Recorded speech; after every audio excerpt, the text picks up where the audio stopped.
दूसरा पढ़ेंगे, ठीक। लेकिन आज आपकी जो होने वाली है ब्रह्मास्त्र सीरीज का 21वां सेट है। हर हर महादेव, जय माता दी, गुड इवनिंग एवरीवन। जल्दी से सभी लोग आ जाइए, राधे राधे सभी के लिए, ठीक है। सभी लोग बच्चे हो आ जाओ, शेयर कर दो सेशन को। गुड इवनिंग, जल्दी से सभी लोग आ जाइए। चलिए इस सेशन को शुरू करते हैं। शुरू कैसे करना है, आपका जो है पहले आपका ऐड होता है थोड़ा सा 2-4 मिनट का, ठीक है। ब्रह्मास्त्र सेट पेपर 21 है आज, डेट सीरीज आपकी 21 वाली है, ठीक है। कल आपका जो है सेट पेपर नंबर 1 था। इससे पहले अरे भैया ललितपुर की धरती से प्रणाम। प्रैक्टिस सेट नंबर 21 कृषि कंप्यूटर प्लस यूपीजी के। कृषि यहाँ पर जो रहेगी वो आपकी कैसी रहेगी, टॉपिक वाइज रहने वाली। कैसे वाले, टॉपिक वाइज।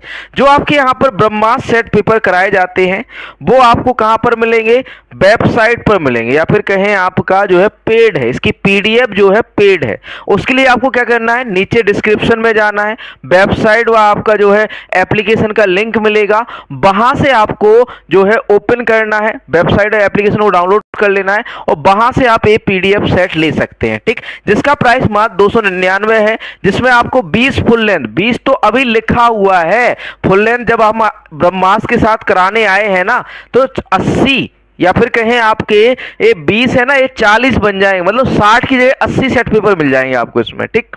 और सारे के सारे प्रिंटेबल में रहने वाले हैं। वो प्राइस मात्र 299 रुपए है। और आपका स्टडी मटेरियल हमने ऑलरेडी बता चुके हैं, हमने जो है आपका प्रिंटेड नोट्स एग्रीकल्चर के सिलेबस के अनुसार, जैसा आपका पाठ्यक्रम है उसके अनुसार आपके एजीटीए के लिए नोट्स भी आपके प्रिपेयर कर दिए हैं, ठीक है। तो जो बच्चे इसको मंगाना चाहते हैं मंगा सकते हैं। इसमें करीबन आपके 1400 से 1500 पेजेस हैं, जिसका प्राइस आपका 1500 रुपए है, ठीक। इसमें क्या रहता है कि आपका जो 1300 रुपए कॉस्ट आ जाती है और 200 रुपए हमारा डिलीवरी चार्ज, कभी कभार ज्यादा भी लगता है आपका डिलीवरी चार्ज, ठीक है। तो इस वजह से हमने 1500 रुपए इसका प्राइस रखा हुआ है, ठीक। इसके लिए आपको हमारे नंबर पर कांटेक्ट करना होगा 7880497104 पर, ठीक। इसके बाद बात करें बच्चों लाइव क्लास की। जो बच्चे डेली लाइव क्लास लेना चाहते हैं यूपीजीके की, आपका कंप्यूटर का, आपका जो है एग्रीकल्चर का, वो हमारे पेड बैच से जुड़ सकते हैं, जिसपे अभी 25% डिस्काउंट चल रहा है। ये 1299 है, इसमें आपका 25 कम हो जाएगा, जो कि आपके 900 950 की समथिंग पहुंच जाएगा। इसमें आपको भी 125 कूपन लगाना है और आपकी टेस्ट सीरीज भी शुरू कर दी गई है। 40 फुल टेस्ट जिसमें मिलेंगे, 50 टॉपिक टेस्ट और 30 सेक्शनल टेस्ट आपको मिलने वाले हैं, ठीक। और साथ में साथ जो बच्चे आपका जो है प्रिंटेड नोट्स नहीं लेना चाहते हैं उनके लिए पीडीएफ नोट्स लेके आए हैं। पीडीएफ नोट्स में आपको जो है देखिए, प्रिंटेड में हम आपका यूपीजीके और कंप्यूटर नहीं दे रहे हैं, लेकिन आपका जो पीडीएफ नोट्स है इसमें आपका यूपीजीके और कंप्यूटर दो सब मिलेगा, ठीक। कृषि भी मिलेगी, मात्र 499 में का पूरा पीडीएफ बंडल कोर्स है। इसके लिए आपको नीचे डिस्क्रिप्शन में लिंक मिल जाएगा वेबसाइट और एप्लीकेशन का, या फिर डायरेक्टली गूगल प्ले स्टोर पर आप विजन एग्री एकेडमी सर्च करिएगा, वहां से आपको मिल जाएगा, ठीक। यहां पे अब जो है शुरू करते हैं क्लास को, ठीक। जय श्री कृष्णा, जय श्री कृष्णा भैया।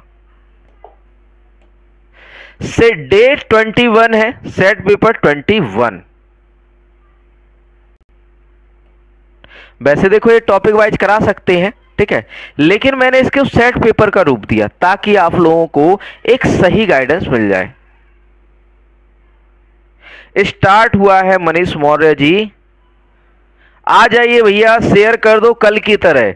कल 70 लोग थे तो आज 100 प्लस होने चाहिए। कल 70 थे, आज 100 प्लस लोग होने चाहिए, ठीक है, 100 प्लस।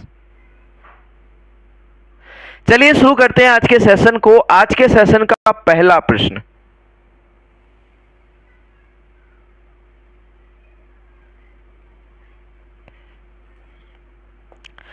बताइए राइट आंसर क्या होगा। पहला क्वेश्चन है आपका, एक अंतरजात और एक खुली परागण वाली किस्म के बीच संकरण को क्या कहते हैं। एकल संकरण, डबल संकरण, टॉप क्रॉस, टॉप संकरण या डबल टॉप संकरण। बताइए, एक इनब्रीड लाइन है और एक टॉप क्रॉस है, ठीक,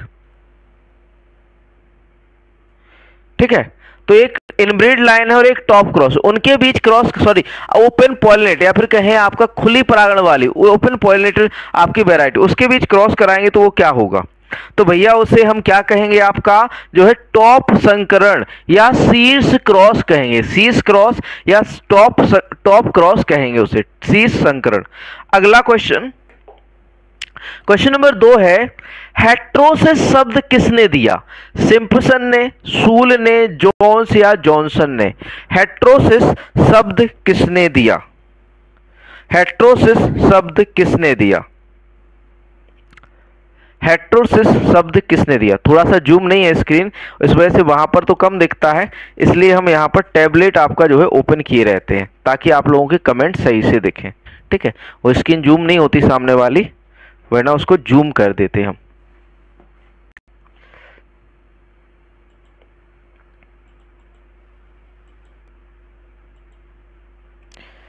चलिए जूम कर लिया है मैंने थोड़ा सा, ताकि आप लोगों के कमेंट में अच्छे से पढ़ सकूं,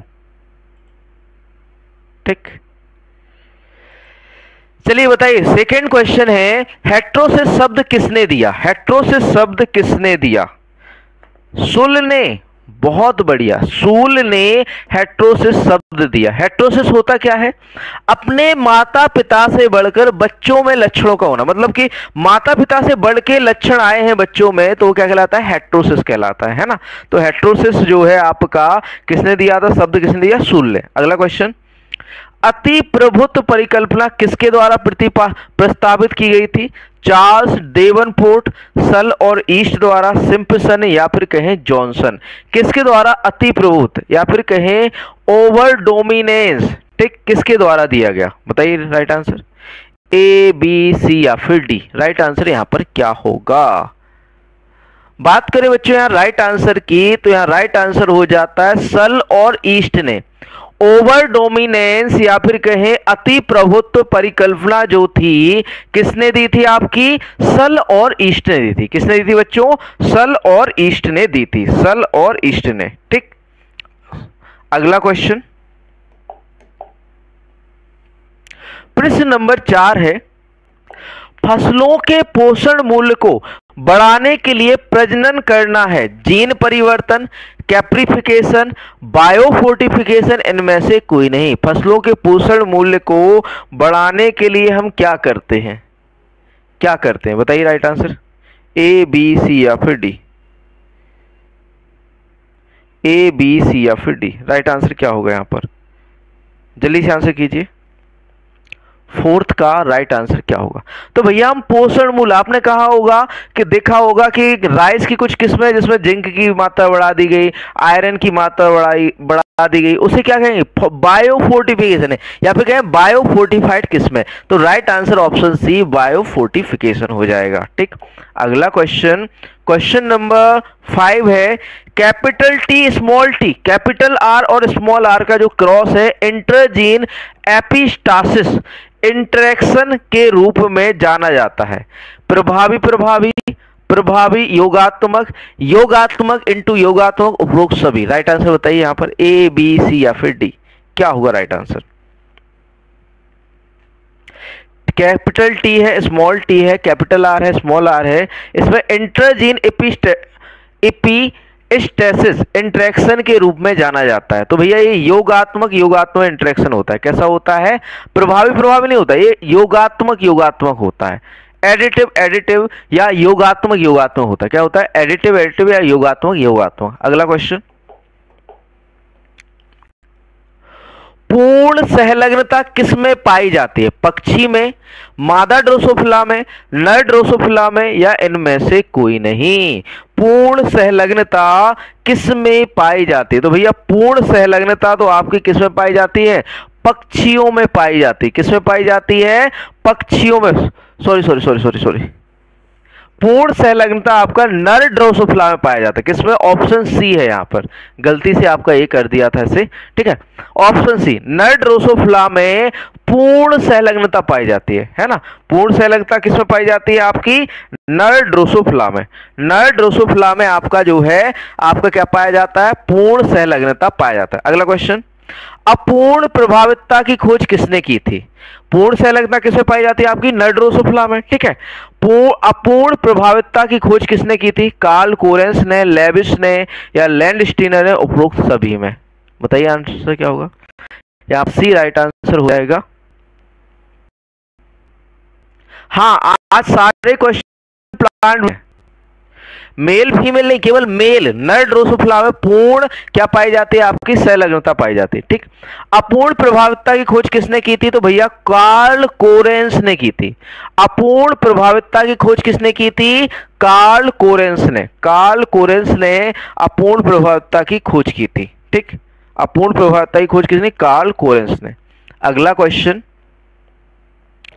प्रश्न नंबर 8 है, उत्परिवर्तन की खोज किसने की? मॉर्गन ने, हुगो डी ब्रीज ने, मुलर ने या लेविस ने? राइट आंसर बताइए। उत्परिवर्तन की खोज किसने? उत्परिवर्तन किसने दिया था? शब्द किसने दिया था? मॉर्गन ने, है ना।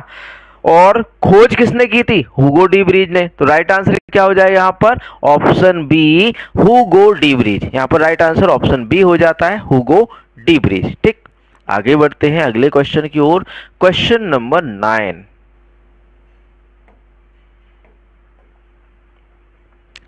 प्रश्न नंबर 9 है, मेंडल ने अपने प्रयोगों का प्रकाशन कौन से सन में किया था? 1965 में, 1863, 1856 या 1866? मेंडल ने अपने प्रयोगों का जो आपका एक है प्रकाशन है कौन से वर्ष में किया था? मेंडल ने अपने प्रयोगों का प्रकाशन कौन से वर्ष में किया था? बताइए राइट आंसर क्या होगा यहाँ पर? ए, बी, सी या फिर डी? राइट आंसर लिख दीजिए जल्दी से। कब किया था? तो भैया 1866 में हुगो डी ब्रीज ने अपने सिद्धांतों का प्रतिपादन किया था। कब? 1866। अगला क्वेश्चन टेस्ट क्रॉस है, capital T small T into capital small T, small T into capital T, capital T का क्रॉस किसके साथ? कैपिटल टी के साथ। और आपका कैपिटल टी स्मॉल टी के बाद आपका क्रॉस किससे? Small T. जैसे मान के चलो भाई हम क्रॉस करा रहे हैं किसके बीच? आपका जो है कैपिटल टी और आपका स्मॉल टी। तो इससे जो F1 मिले पीढ़ी मिलेगी वो कैपिटल टी स्मॉल टी मिलेगी। अब इसका यदि हम रिसेसिव या फिर कहें अप्रभावी जनक से क्रॉस कराएंगे तो उसे क्या कहेंगे? हम टेस्ट क्रॉस कहेंगे। ठीक है, तो टेस्ट क्रॉस कहेंगे किस? तो यहां पर टेस्ट क्रॉस कौन सा होगा? Capital T small T into small T. Option D right answer हो जाएगा। अगला क्वेश्चन प्रश्न नंबर 11 है, 1:1 का अनुपात किस क्रॉस से प्राप्त होता है? Capital R, small Y, capital Y, small R, small Y, capital R, capital Y और स्मॉल वाई का क्रॉस कराएंगे हम स्मॉल आर और कैपिटल वाई स्मॉल वाई से। इसका क्रॉस कराएंगे हम कैपिटल आर और स्मॉल आर का, कैपिटल वाई का आपका जो कैपिटल आर है स्मॉल आर और कैपिटल वाई है उसका क्रॉस कराएंगे हम कैपिटल आर स्मॉल वाई से। ठीक, आपका कैपिटल आर और कैपिटल स्मॉल आर का और कैपिटल वाई स्मॉल वाई का क्रॉस कराएंगे कि स्मॉल आर स्मॉल वाई से। ये आपका टेस्ट का जो है 21वां सेट है, 21वां सेट। राइट आंसर बताइए यहाँ पर राइट आंसर क्या होगा? ए, बी, सी या फिर डी? 1:1 के अनुपात में कौन आएगा? तो भैया 1:1 के अनुपात में आपका ये वाला आएगा, option D. Capital R capital Y small Y का cross small R small Y के साथ कराएंगे तो हमें जो एक कहें कि जो अनुपात मिलेगा वो 1:1 का मिलेगा। ठीक, अगला क्वेश्चन प्रयोगात्मक अनुवांशिकी के जनक है मॉर्गन, बैटसन, मेंडल या कार्ल कोरेंस? प्रयोगात्मक अनुवांशिकी के जनक कौन है? प्रयोगात्मक अनुवांशिकी के जनक कौन है? प्रयोगात्मक अनुवांशिकी जनक कौन है भैया? तो प्रयोगात्मक जो अनुवांशिकी जनक है वो है आपके बच्चों कौन? मॉर्गन। प्रयोगात्मक अनुवांशिकी जनक कौन कहे जाते हैं? आपके मॉर्गन कहे जाते हैं। प्रयोगात्मक अनुवांशिकी जनक कौन है? आपके मॉर्गन है। ठीक, आगे बढ़ते हैं अगले क्वेश्चन की ओर। प्रश्न नंबर 13, उत्परिवर्तन ज्यादातर होते हैं अप्रभावी, प्रभावी, हानिकारक, ए व सी दोनों? उत्परिवर्तन ज्यादातर कैसे होते हैं? हानिकारक होते हैं या फिर कहें प्रभावी होते हैं, अप्रभावी होते हैं, ए व सी दोनों होते हैं? तो भैया जो उत्परिवर्तन होते हैं वो हमेशा कैसे होते हैं? ए और सी, अप्रभावी भी होते हैं और आपके हानिकारक। उत्परिवर्तन जो अचानक होने वाले परिवर्तन हैं वे कैसे होते हैं? आपके हानिकारक भी होते हैं और अप्रभावी। तो ऑप्शन डी यहां पर राइट आंसर हो जाएगा। आगे बढ़ते हैं अगले क्वेश्चन की ओर, प्रश्न नंबर 14। हुगो डी ब्रीज ने उत्परिवर्तन से संबंधित प्रयोग किए। एल्थिया, रोजिया, पाइसम सैटाइवम, ड्रोसोफिला मेलेनोगैस्टर या ओएनोथेरा लेमार्कियाना। बताइए मेंडल ने किस पर, सॉरी आपके जो हुगो डी ब्रीज ने उत्तर परिवर्तन से संबंधित प्रयोग किए थे, किस पर किए थे भाई? राइट आंसर बताइए यहाँ पर, ए बी सी या फिर डी? ए बी सी या फिर डी, राइट आंसर क्या होगा?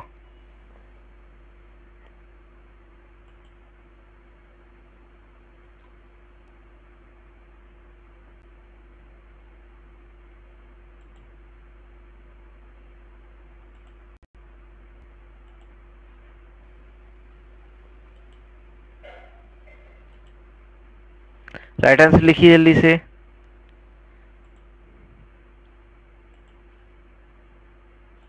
ए बी सी या फिर डी, क्या होगा यहां पर सही उत्तर?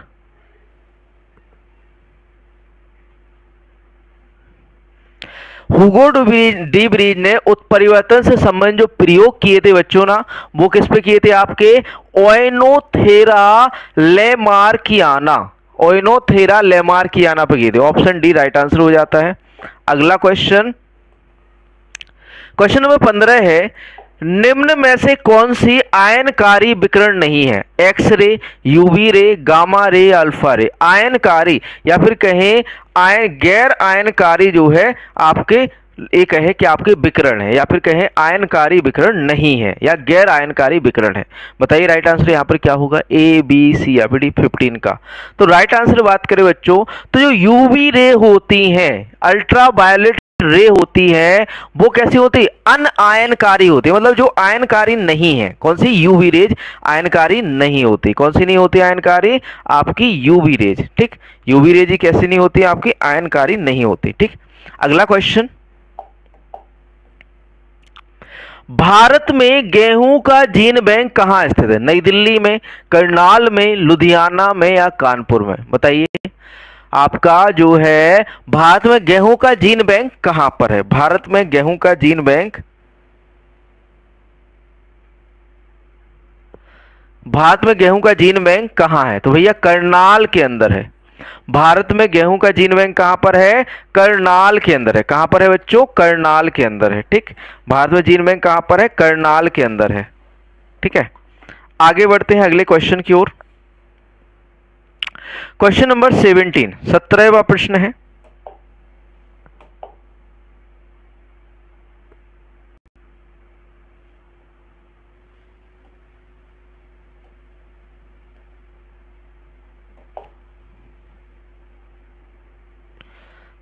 सत्रहवां प्रश्न है आपका,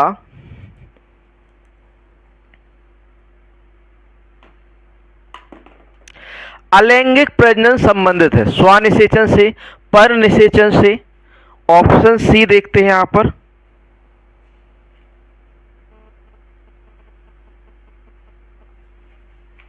ऑप्शन सी असंग जनन से। ऑप्शन सी लिखिए, असंग जनन से। ऑप्शन डी है यहां पर आपका जो है संग जनन से, संग जनन। बताइए राइट आंसर क्या होगा? आपका जो अलैंगिक प्रजनन है उसका संबंध किससे है? तो भैया अलैंगिक प्रजनन तो किसमें होता है? एपोमिक्सिस में होता है, असंग जनन में होता है। ठीक है, तो एपोमिक्सिस में क्या देखने को मिलता है हमें? असंग जनन में हमें क्या मिलने को मिलता है? देखने को मिलता है आपका अलैंगिक, या फिर कहें अलैंगिक जो है आपका जो निषेचन है या फिर कहें प्रजनन है वो देखने को मिलता है। अलैंगिक प्रजनन देखने को मिलता है, अलैंगिक प्रजनन देखने को मिलता है। ठीक, किसमें? आपका असंग जनन से, असंग जनन से सॉरी। आगे बढ़ते हैं अगले क्वेश्चन की ओर। क्वेश्चन नंबर 18, 18वां प्रश्न है। लाइन ब्रीडिंग एक प्रकार का है, इन breeding, out breeding, natural breeding या इनमें से कोई नहीं।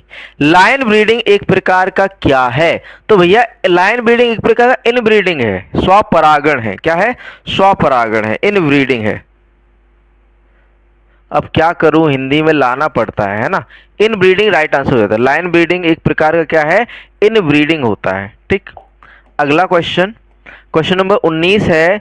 जब दो प्रजातियों को अंतर्वर्ती क्रम में संकरण किया जाता है तो कहलाता है back cross, triple crossing, criss crossing या डबल क्रॉसिंग। क्या कहलाता है भाई? जब दो प्रजातियों को अंतर्वर्ती क्रम में संकरण किया जाता है तो उसे हम क्या कहते हैं? उसे हम ट्रिपल क्रॉसिंग कहते हैं। उसे क्या कहते हैं? हम ट्रिपल क्रॉसिंग कहते हैं। क्या कहते हैं? ट्रिपल क्रॉसिंग कहते हैं। ठीक, क्या कहते हैं? Triple crossing. अगला क्वेश्चन, प्रश्न नंबर 20 है। निम्न में से कौन सी अवस्था होने पर परागण होता है? नीचे दिए गए कूट में से सही क्रम का चयन कीजिए। पर परागण होता है। क्या होता है? पर परागण। उभयलिंगाश्रयी है, निमिलित परागण है, स्त्री पूर्वता है, पुम पूर्वता है। तो बताइए आपका जो है सही अवस्था क्या होगी आपके जो है पर परागण के लिए, क्रॉस पॉलिनेशन के लिए?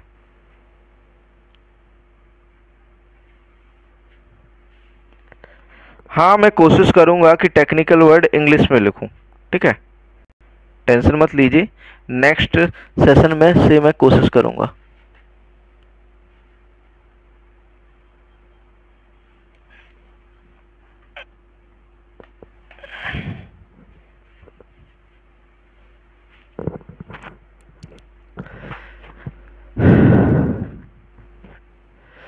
बताइए राइट आंसर। उभयलिंगा श्री, बाइसेक्सुअलिटी,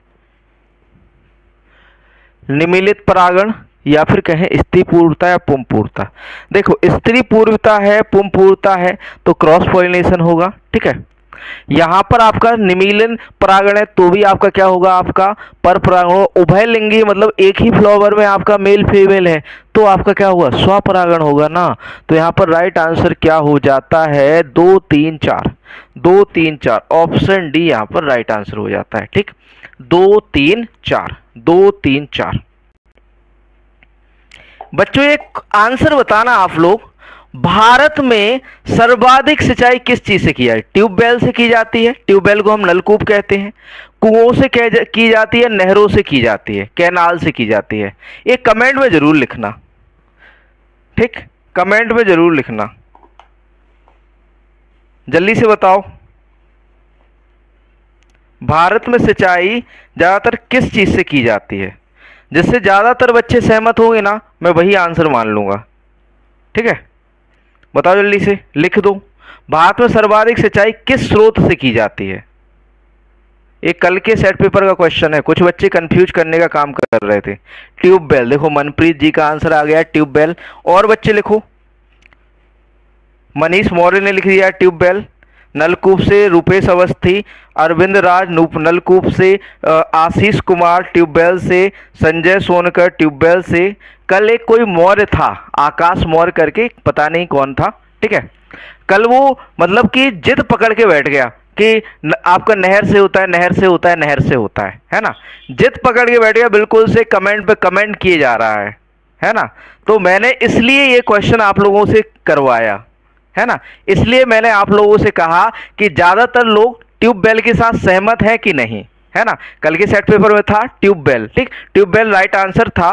ठीक, लेकिन वो बंदा कंटिन्यूअसली मुझे कमेंट करता जा रहा है, कमेंट कर रहा है कि सर गलत पढ़ा रहे हो, ऐसा पढ़ा रहे हो, ठीक वैसा पढ़ा रहे हो। ऐसा कुछ नहीं है। ठीक है, जब सभी लोग नलकूप से सहमत हैं तो मैं कहां से यार बोल सकता हूं, है ना। मैंने तो आंसर दिया था नलकूप, है ना। अगला क्वेश्चन, किस फसल को उभय द्विगुणित जाना जाता है? मक्का, चावल, गेहूं या मटर को किसे उभय द्विगुणित माना जाता है? उभय द्विगुणित,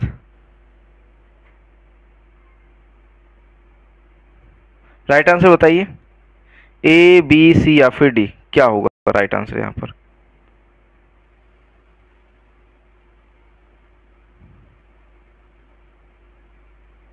देखो बुक्स पे भरोसा नहीं करो, जो ऑथेंटिक है वो तो है, ठीक। नलकूप सही है यहां पर, ठीक। राइट आंसर बताइए यहां पर 21 का। तो जो आपका उभय द्विगुणित जाना जाता है वो है आपका गेहूं। गेहूं कैसा होता है? उभय द्विगुणित होता है, ठीक। उभय द्विगुणित कौन सा होता है? आपका गेहूं होता है यहाँ पर, ठीक। क्या होता है? वीट होता हो जाता है, गेहूं हो जाता है।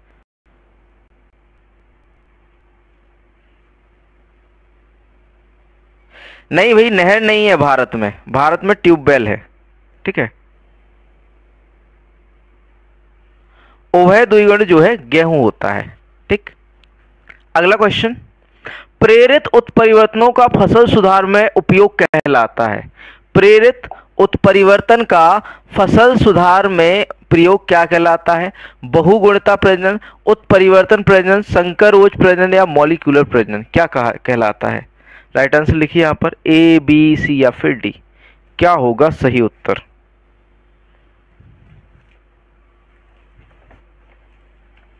ए होगा, बी होगा या सी होगा या डी होगा?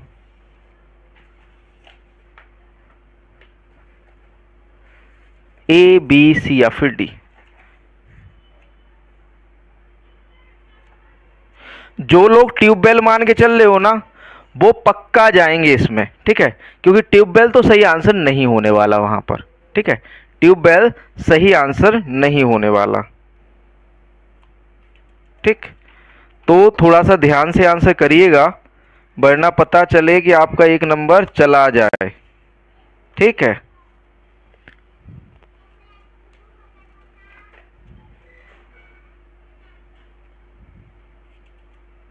अगले क्वेश्चन का आंसर लिखिए जल्दी से।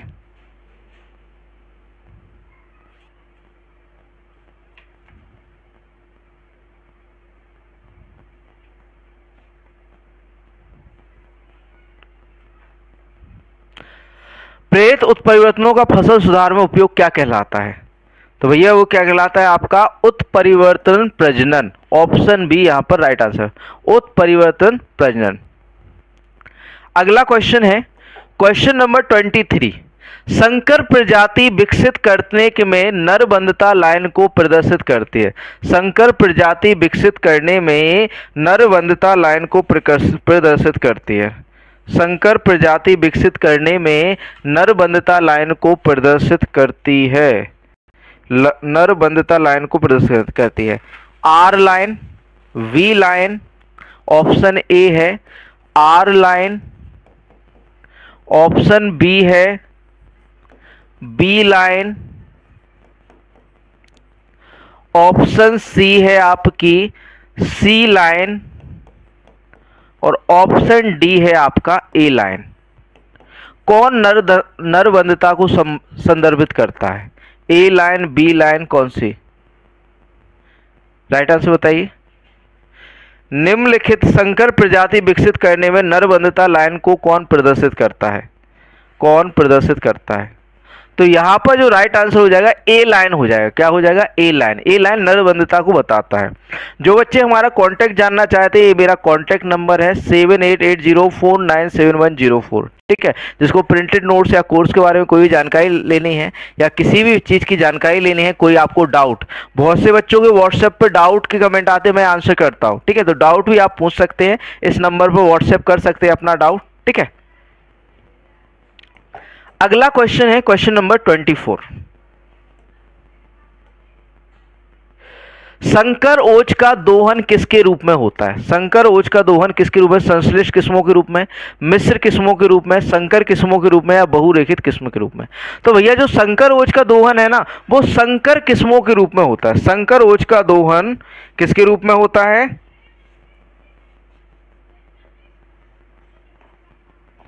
संकर ओज का जो दोहन होता है वो किससे होता है? संकर किस्मों से होता है। किससे? संकर किस्मों से होता है। अगला क्वेश्चन, क्वेश्चन नंबर 25, मक्के की अंतः प्रजात वंशक्रम के अनुरक्षण के लिए निम्न क्रिया का प्रयोग करते हैं? स्वपरागण, परपरागण, कली परागण, सहोदर परागण। मक्के की अंतःप्रजात वंश क्रम के अनुरक्षण के लिए निम्न क्रिया का पालन करते हैं। किस क्रिया का पालन करते हैं? जल्दी से आंसर कीजिए, ए, बी, सी या फिर डी। क्या होगा राइट आंसर? तो यहाँ पर जो राइट आंसर होता है सहोदर परागण कराते हैं। कौन सा परागण कराते हैं? सहोदर परागण। कौन सा परागण कराते हैं? यहाँ पर सहोदर परागण कराएंगे। मक्के की अंतःप्रजात वंशक्रम के अनुरक्षण के लिए निम्न क्रिया का प्रयोग करेंगे तो सहोदर परागण कराएंगे। ठीक है, कौन सा है? सहोदर परागण। अगला क्वेश्चन, अधिकतम संकर ओज किसके द्वारा व्यक्त किया जाता है? एकल संकरण, द्विसंकरण, त्रिस्तरीय संकरण या शीर्ष संकरण द्वारा? किसके द्वारा अधिकतम संकरण प्रदर्शित किया जाता है? किसके द्वारा अधिकतम संकरण प्रदर्शित किया जाता है? तो यहां पर बात करें राइट आंसर की तो एकल संकरण। एकल संकरण जो है अधिक संकर ओज प्रदर्शित करता है। क्या करता है? अधिक संकर ओज प्रदर्शित करता है। कौन? आपका एकल संकरण। ठीक, एकल संकरण। अगला क्वेश्चन, संकर किस्में प्रथम बार निम्न में से किस फसल में विकसित हुई थी? ज्वार में, मक्का, प्याज या अरंडी में? बेसिकली देखो जो हिंदी है ना, ये प्रीवियस ईयर के क्वेश्चन की ही हिंदी है। प्रीवियस ईयर के ही क्वेश्चन की हिंदी है। सहोदर का मतलब होता है समान माता पिता।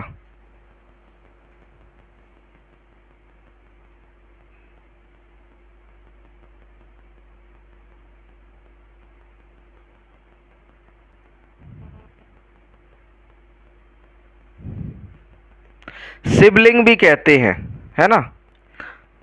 सिबलिंग मेटिंग या सिब मेटिंग भी कह सकते हैं इसे, है ना? सहोदर को क्या कह सकते हैं हम?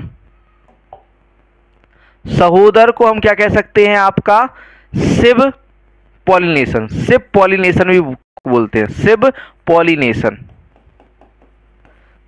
ठीक है, अब तो ठीक है, सिब पॉलिनेशन बोलते हैं इसे, सिब पॉलिनेशन। ठीक है, सहोदर को क्या बोलते हैं?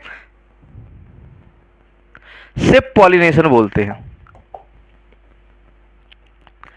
अगला क्वेश्चन है, संकर किस्में प्रथम बार निम्न में से किस फसल में विकसित की गई थी?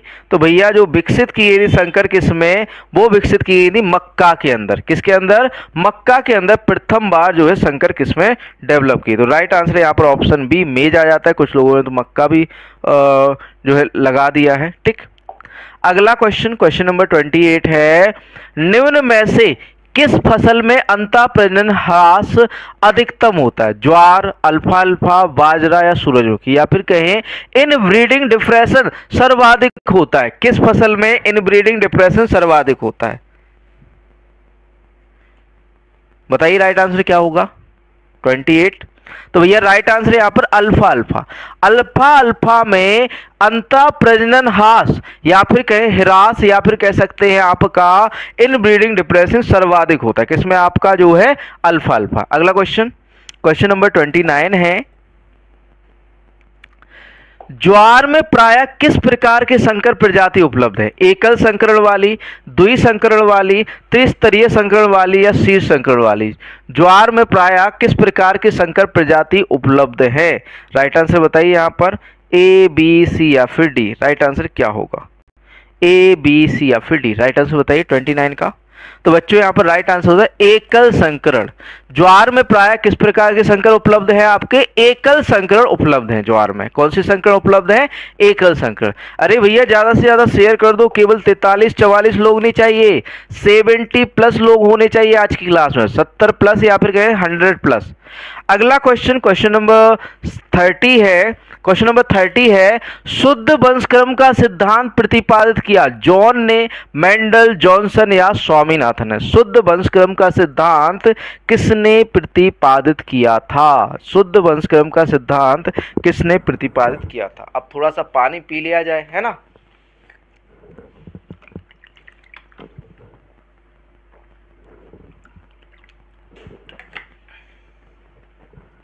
तो भैया जो शुद्ध वंशक्रम का सिद्धांत है ये किसने दिया था? आपका जो है जॉनसन ने दिया था। किसने दिया था? जॉनसन ने। शुद्ध वंशक्रम का सिद्धांत किसने दिया था? जॉनसन ने। ठीक, अगला क्वेश्चन, क्वेश्चन नंबर 31, 31वां प्रश्न है, पराग संवर्धन का उपयोग क्या प्राप्त करने के लिए किया जा सकता है? बहुगुणिता पादप, अगुणित पादप, संकर पादप या द्विगुणित पादप? क्या प्राप्त करने के लिए किया जा सकता है पराग संवर्धन का प्रयोग? राइट आंसर बता दीजिए जल्दी से, ए, बी, सी या फिर डी। तो भैया अगुणित पादप प्राप्त करने के लिए, ठीक है, आपका जो पराग संवर्धन का उपयोग किस लिए किया जाता है? अगुणित जो है पादप प्राप्त या फिर अगुणित पौधों को प्राप्त करने के लिए। अगला क्वेश्चन, क्वेश्चन नंबर 32, 32वां प्रश्न है, किसी जीव की समयुग्मजता और विषमयुग्मजता द्वारा निर्धारित किया जा सकता है? बैक क्रॉस, स्वनिषेचन, टेस्ट क्रॉस या उपयुक्त सभी? समयुग्मजता व विषमयुग्मजता किसके द्वारा जो है दिखाया या फिर कहीं आपका निर्धारित किया जा सकता है? तो यहाँ पर राइट आंसर टेस्ट क्रॉस द्वारा। किसके द्वारा? समयुग्मजता या विषम? आपका समयुग्जी है, विषमयुग्जी है, किससे कैसे पता चलेगा? आप टेस्ट करोगे ना, टेस्ट क्रॉस करोगे ना, तो राइट आंसर यहाँ पर टेस्ट क्रॉस हो जाता है। Right answer option C, test cross. अगला क्वेश्चन, क्वेश्चन नंबर 33, 33वां प्रश्न है, जब एक जीन का एलील दूसरे जीन के दृश्य आउटपुट या फिनोटाइप को छुपाता है तो इसे कहा जाता है? तो इसे कहा जाता है, क्या कहा जाता है? जब एक जीन का एलील दूसरे जीन के 10 आउटपुट या फिनोटाइप को छुपाता है तो उसे क्या कहा जाता है? एलीलोमार्फ, टाटोमेरिज्म, एपिस्टेसिस या फिर कहे एलीलोपैथी? राइट आंसर बताइए यहाँ पर, ए, बी, सी या फिर डी। 33 का राइट आंसर क्या होगा? तो यहाँ पर कहेंगे उसे एपिस्टेसिस। जब हम लक्षणों को या फिर कहे दृश्य जो आपके लक्षण है उनको छुपा देते हैं या फिर कहे आपके जो फिनोटाइप है उसको छुपा देते हैं, उसे हम क्या कहते हैं? आपका एपिस्टेसिस कहा जाता है। क्या कहा जाता है? एपिस्टेसिस। अगला क्वेश्चन, एलील हैं जीन के वैकल्पिक रूप, लिंक्ड जीन, गुणसूत्र जो संकरित हो सक गए हैं या समजाति गुणसूत्र? बताइए एलील क्या होते हैं? एलील्स क्या होते हैं? एलील्स क्या होते हैं? राइट आंसर बताइए यहाँ पर, एपिस्टासिस होगा राइट आंसर वहां। एलील क्या है? आपके जीन के वैकल्पिक रूप है।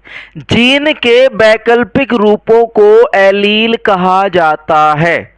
जीन के वैकल्पिक रूपों को हम क्या कहते हैं? आपका जो है एलील कहते हैं। अगला क्वेश्चन, प्रश्न नंबर 35, निम्न पद में से एक पौधे के के परागकोश से दूसरे पौधे के फूल के वर्तिकाग्र तक परागकण के स्थानांतरण को वर्णन किया जाता है। एक पौधे के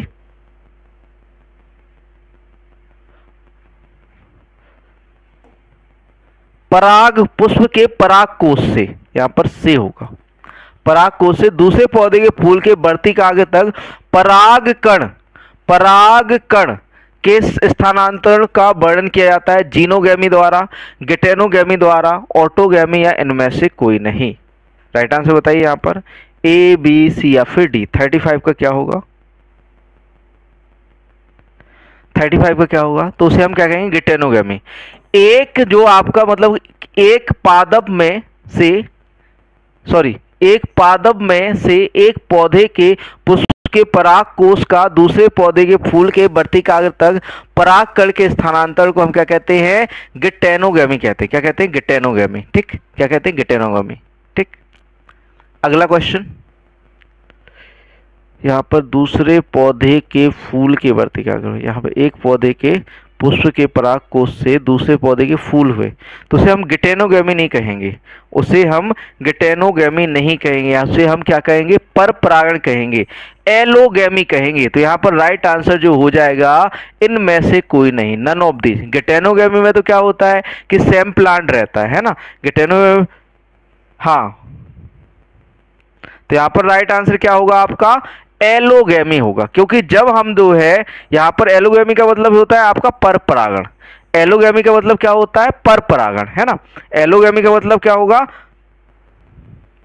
पर परागण होगा। ठीक, तो टाइपिंग मिस्टेक है यहाँ पर। ये कह रहा है निम्न पादप में से एक पौधे के पुष्प के परागकोश दूसरे पौधे के फूल के वर्तिकाग्र पर जाएंगे तो उसे हम एलोगोमी कहेंगे। ठीक है, यहां पर हम इतनी लाइन काट दें 35 में, एक पौधे के पुष्प के परागकोश से दूसरे पौधे के फूल के वर्तिकाग्र तक परागकण के स्थानांतरण का वर्णन किया जाता है आपका एलोगेमी के रूप। इनमें से कोई नहीं राइट आंसर होगा, है ना, पर परागण होगा ना एलोगेमी, क्योंकि दूसरे पौधे पर जा रहा है ना।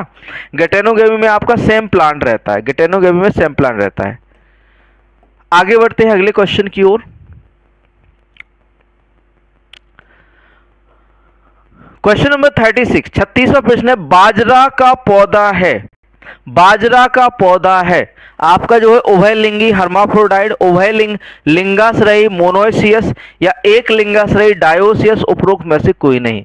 बाजरे का पौधा कैसा है, बाजरे का पौधा कैसा है, बताइए राइट आंसर।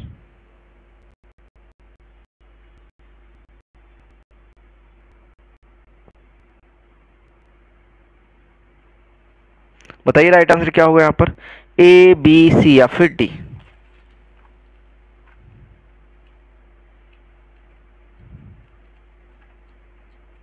राइट आंसर यहां पर क्या हो जाता है, उस क्वेश्चन को हम अभी छोड़कर चलते हैं। ठीक है, उसको मैं बाद में क्लियर कर दूं क्योंकि थोड़ी सी टाइपिंग मिस्टेक है। ठीक है,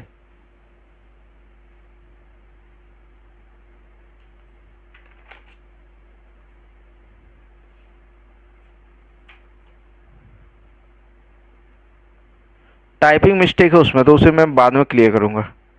ठीक, कैसा होता है बाजरे का पौधा, जो बाजरे का पौधा होता है वो उभयलिंगी होता है, हर्माफ्रोडाइट होता है। कैसा होता है, hermaphrodite. Option A right answer हो जाता है। बाजरे का पौधा कैसा है आपका, उभयलिंगी है। ठीक, हर्माफ्रोडाइट है। अगला क्वेश्चन, बाजरे में पर परागण होता है पुंपूर्णता के कारण, स्त्री पूर्णता के कारण, क्लिस्टोगेमी के कारण या उपरोक्त में से कोई नहीं। बाजरे में पर परागण किस कारण से होता है, तो यहां पर राइट आंसर जो हो जाता है वो हो जाता है आपका ऑप्शन बी, स्त्री पूर्णता के कारण जो है आपका क्या होता है, बाजरे में पर परागण होता है स्त्री पूर्णता के कारण। ठीक, ऑप्शन बी यहां पर राइट आंसर हो जाता है। अगला क्वेश्चन,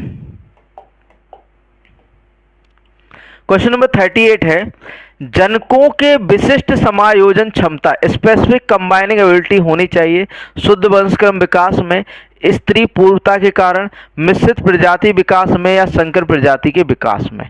आपके जनकों के विशिष्ट समायोजन क्षमता, स्पेसिफिक कॉम्बिनेशन एबिलिटी होनी चाहिए, तो वो होनी चाहिए संकर प्रजाति विकास में। किसके लिए, आपके जो एक है कि हाइब्रिड वैरायटी के उत्पादन में, हाइब्रिड या फिर संकर प्रजाति के विकास में। ठीक, अगला क्वेश्चन, क्वेश्चन नंबर 39 है, मल्टी लाइनों का विकास जिन बीजों का बराबर मात्रा में मिलाकर किया जाता है, अनुवांशिक समान लाइन, संश्लिष्ट प्रजाति विकास, समजीनी लाइन या संश्लिष्ट लाइन, क्या कहेंगे। मल्टी लाइनों का विकास जिन बीजों का बराबर मात्रा में मिलाकर किया जाता है उसे हम क्या कहते हैं, तो उसे हम बच्चों कहते हैं अनुवांशिकता समान लाइन। मल्टी लाइनों का विकास जिन बीजों का बराबर मिलाकर किया जाता है उसे हम क्या कहते हैं, आपका अनुवांशिकता समान लाइन। ठीक, अगला question, question number 40, question number 40,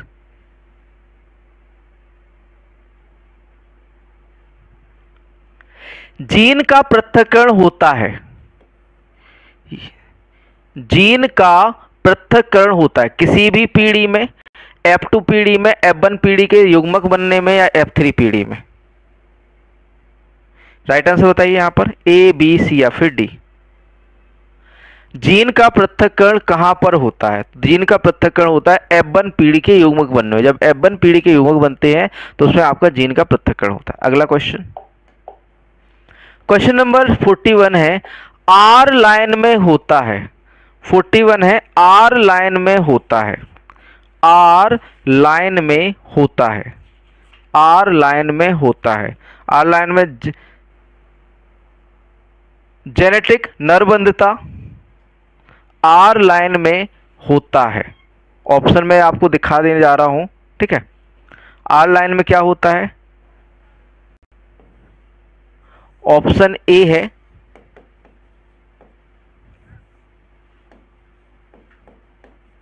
genetic नरबंधता, option B है फर्टिलिटी रिस्टोरिंग जीन,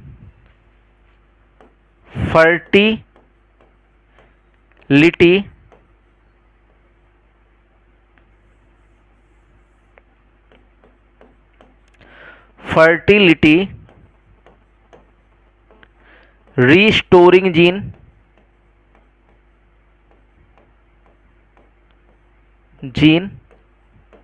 इन्हीं दो ऑप्शन से आप आंसर बता दो। आगे के ऑप्शन पर बढ़ने से पहले इन्हीं दो आंसर से आप आंसर कर दीजिए।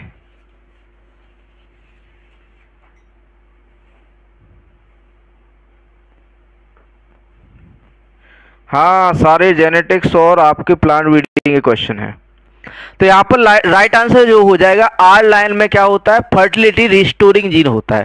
फर्टिलिटी रिस्टोर या फिर कहें आपका जो ये कह सकते हैं उर्वरता को रिस्टोर या फिर कहें द्वारा से लाने वाला जीन होता है, किसमें? आपका जो है आर लाइन में। ठीक, अगला क्वेश्चन,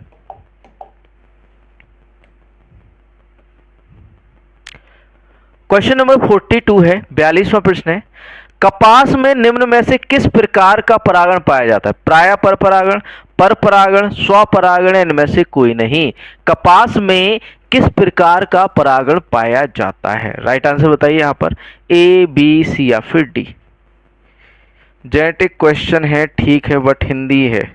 अरे कोई नहीं यार, हिंदी इंग्लिश सब चलता है ना? हिंदी इंग्लिश दोनों। इंग्लिश में जल्दी ही लाएंगे आपके सेट पेपर, है ना, टेंशन नहीं लेनी है। बताइए राइट आंसर क्या होगा यहाँ पर? तो यहाँ पर राइट आंसर होता है प्राय परागण। ऑप्टेन क्रॉस पॉलिनेशन होता है कपास में। क्या होता है?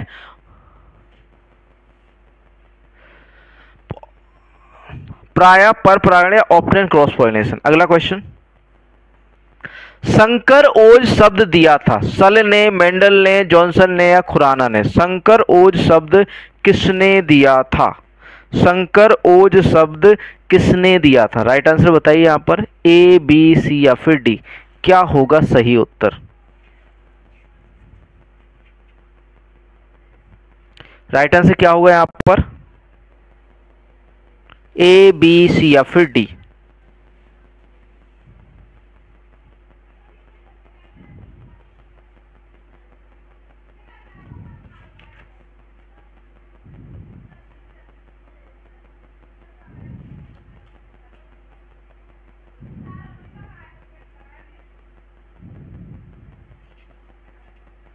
राइट आंसर बताइए। संकरोज किसने दिया था? आपका जो है सल ने। किसने दिया था संकरोज? सल ने दिया था। ठीक,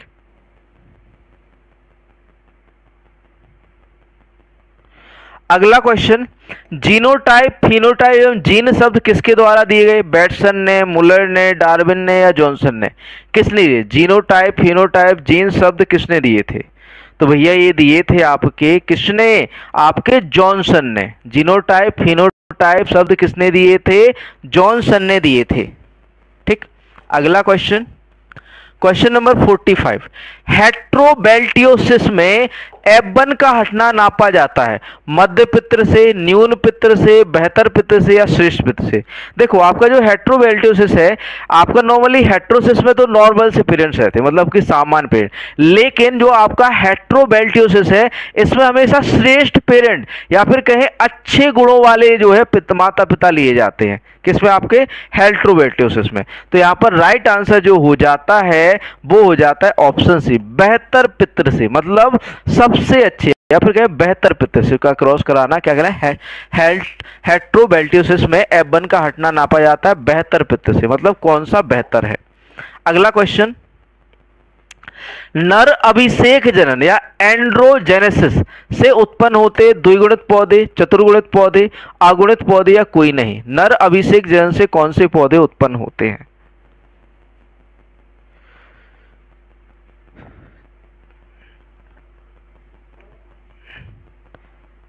राइट आंसर बताइए यहां पर 46 का क्या होगा?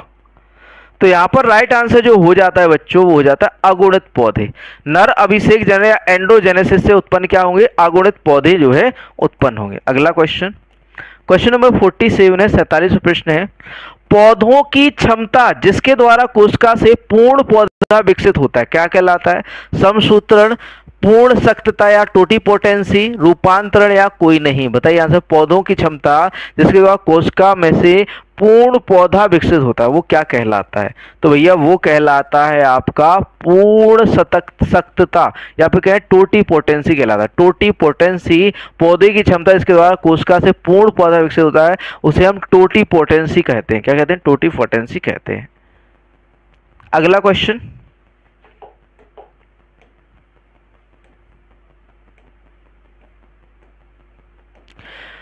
क्वेश्चन नंबर 48 है, एक क्लोन की संतति हमेशा होती है विषमयुगी, समयुगी, विषमांगी, उपरोक्त सभी। एक क्लोन की संतति हमेशा कैसी होती है?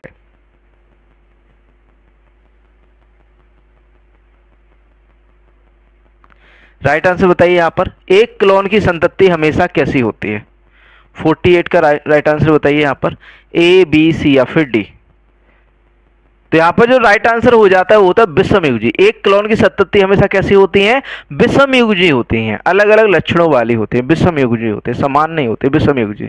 अगला क्वेश्चन, क्वेश्चन नंबर 49 है, capital A, small A, capital B, capital B एवं स्मॉल ए, स्मॉल बी के बीच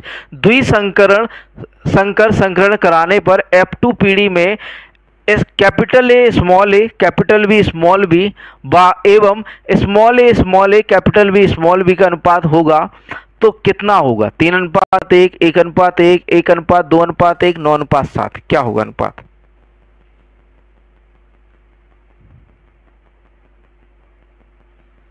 राइट आंसर बताइए यहां पर 49 का। तो राइट आंसर यहां पर हो जाता है 1:2:1। क्या अनुपात होगा? 1:2:1। विक्रम एक संकुल किस्म है, विक्रम एक संकुल किस्म या मिश्रित किस्म है कपास की, ज्वार, मक्का या बाजरा की? विक्रम एक संकुल किस्म है तो भैया मक्का की है। विक्रम किसकी संकुल किस्म है? आपकी मक्का की है। ठीक, मक्का की है। विक्रम एक संकुल किस्म किसकी है? मक्का की है। अगला क्वेश्चन, क्वेश्चन नंबर 51 है, उत्तक कल्चर के लिए मध्यम का पीएच क्या होता है? उत्तक कल्चर या टिश्यू कल्चर के लिए माध्यम जो हम प्रयोग में लेते हैं उसका पीएच क्या होता है? 5 से 6, 4 से 6, 7 से 8, 8 से 10। क्या होता है पीएच उत्तक कल्चर का? उत्तक कल्चर का जो पीएच रहता है बच्चों 5 से 6 रहता है। कितना रहता है? 5 से 6। अगला क्वेश्चन, पादप पुनरुत्पादन किससे प्रभावित होता है? ऑक्सीजन से, साइटोकाइनिन से, ऑक्सीजन तथा साइटोकाइनिन के अनुपात से, इनमें से कोई नहीं। पादप पुनरुत्पादन किससे प्रभावित होता है? पादप पुनरुत्पादन किससे प्रभावित होता है? तो भैया ये आपका ऑक्सीजन से भी प्रभावित होता है और साइटोकाइनिन के अनुपात से, ऑक्सीजन तथा साइटोकाइनिन के अनुपात से आपका पादप पुनरुत्पादन क्या होता है? प्रभावित होता है। अगला क्वेश्चन, क्वेश्चन नंबर 53 है, उद्गम केंद्रों की धारणा का प्रस्ताव सर्वप्रथम दिया था? बेबीलोव ने, बिल मोरिन ने, कूपर ने या नाइट ने? उद्गम केंद्रों की अवधारणा का जो अवधारणा है वो किसने दिया था?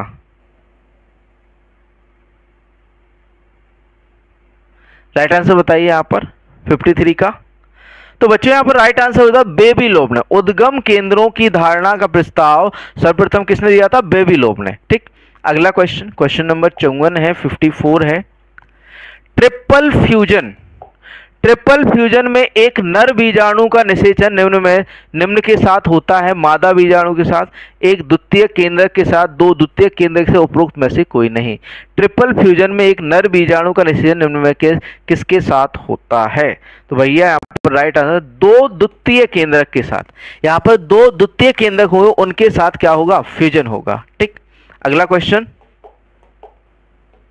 55वां प्रश्न, सबसे ज्यादा समानता होती है, सबसे ज्यादा समानता होती है एकल संकरण में, द्विसंकरण में, त्रिसंकरण में, बहुसंकरण में, सबसे ज्यादा समानता होती है। क्वेश्चन क्या है?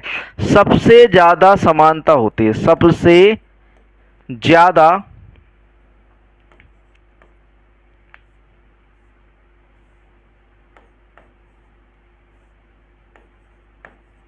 ज्यादा समानता होती है, किस में होती है? बताइए आंसर। एकल संकरण में, द्विसंकरण में, त्रिसंकरण में, बहुसंकरण में, सबसे ज्यादा समानता किस में होती है? राइट आंसर बताइए यहाँ पर, ए, बी, सी या फिर डी। क्वेश्चन नंबर 55 है। यहाँ पर राइट आंसर है एकल संकरण में सबसे ज्यादा आपका जो है समानता होगी। द्विसंकर कराओगे तो और विषमानता हो जाएगी, या फिर कहीं आपका जो है विषमानता हो जाएगी, है ना, असमानता हो जाएगी। त्रिसंकरण में और हो जाएगी असमानता, बहुसंकरण में तो फिर बात ही अलग है ना।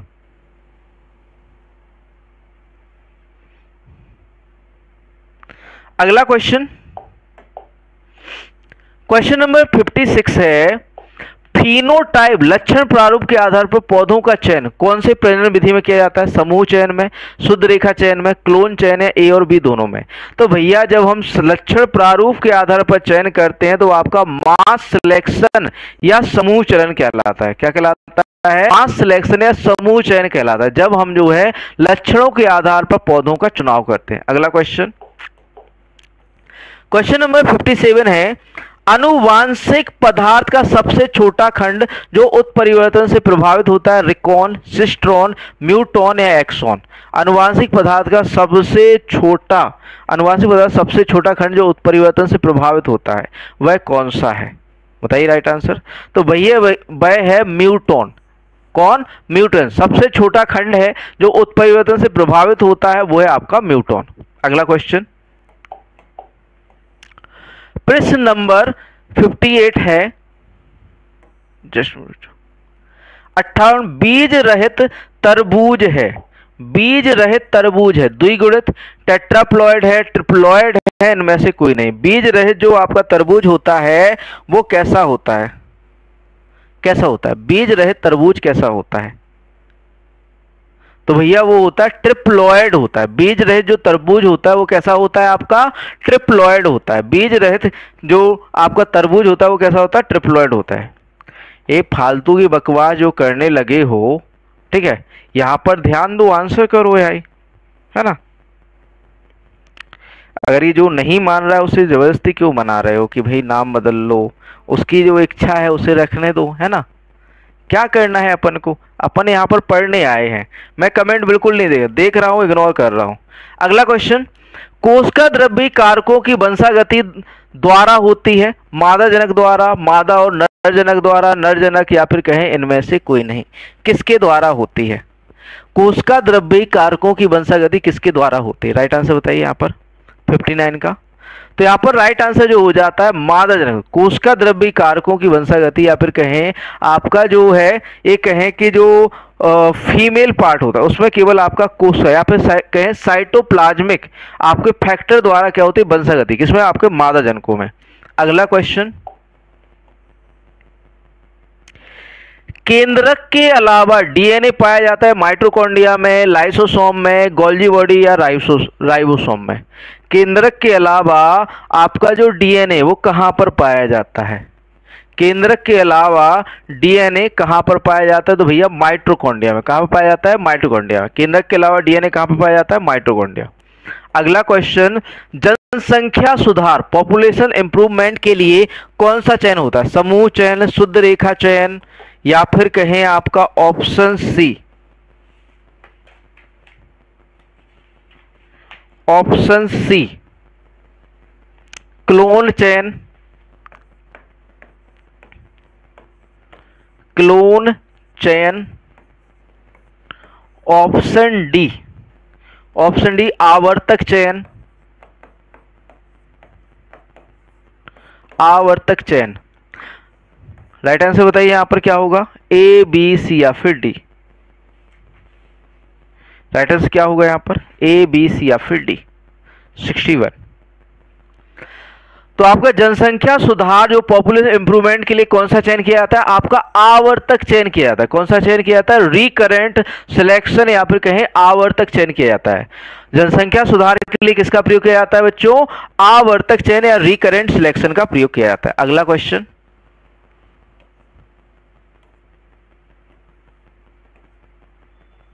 यहां पर जो है ऑप्शन डी राइट आंसर हो जाएगा, आवर्तक चयन। अगला क्वेश्चन, डुअल टॉप क्रॉस संकर है। डुअल टॉप क्रॉस संकर है ए इंटू बी, ए इंटू बी इंटू ए इंटू बी, ए इंटू बी इंटू ए इंटू सी, इनमें से कोई नहीं। राइट आंसर बताइए क्या होगा राइट आंसर यहाँ पर? ए बी सी या फिर डी 62। तो यहाँ पर बच्चों 62 की बात करें तो right answer option C A B into C, यहाँ पर क्या हो जाएगा? डुअल टॉप क्रॉस हो जाएगा। क्या हो जाएगा? डबल टॉप क्रॉस हो जाएगा। ठीक, अगला क्वेश्चन, क्वेश्चन नंबर 63 है, अमरूद की किस्म लखनऊ 49 प्रजनन के कौन सी विधि से विकसित की गई? शुद्ध रेखा चयन द्वारा, संकरण, क्लोन चयन या बैक क्रॉस विधि द्वारा। अमरूद की किस्म लखनऊ 49 L49 किस कौन सी विधि से विकसित की गई है? बताइए राइट आंसर यहाँ पर। तो भैया वो विकसित क्लोन चयन द्वारा, जो लखनऊ 49 है यह क्लोन चयन द्वारा विकसित की गई। किसके द्वारा? क्लोन चयन द्वारा। ठीक, अगला क्वेश्चन, क्वेश्चन नंबर 64 है, 64वां प्रश्न, मिर्च व बैंगन में पर परागण का क्या कारण है? नरबंधता, प्रोटोएंड्री, डाइकोगैमी या प्रोटोगायनी या स्व असंगतता। मिर्च व बैंगन में पर परागण का क्या कारण है? पर परागण होने का क्या कारण है? तो भैया पर परागण होने का कारण है यहाँ पर डाइकोगैमी या प्रोटोगायनी। डाइकोगैमी या प्रोटोगायनी किसमें? मिर्च में पर परागण का कारण।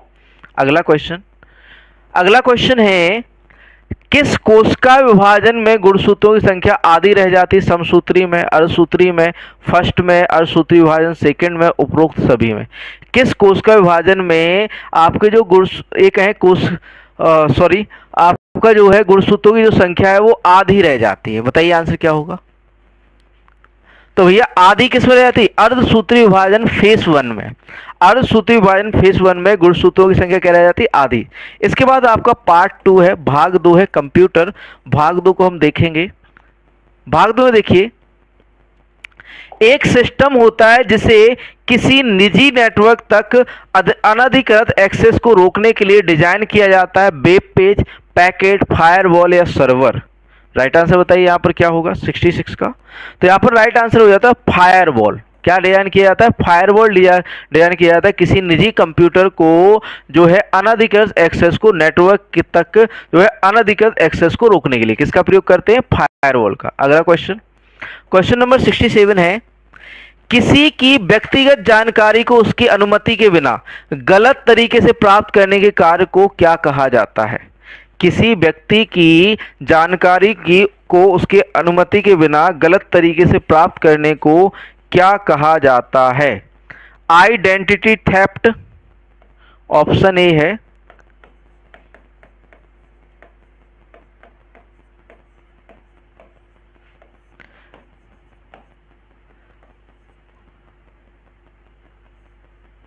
Identity theft.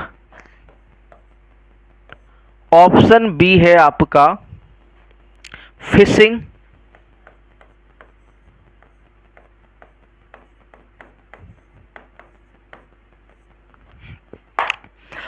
ऑप्शन सी है आपका इंटरनेट समय की चोरी,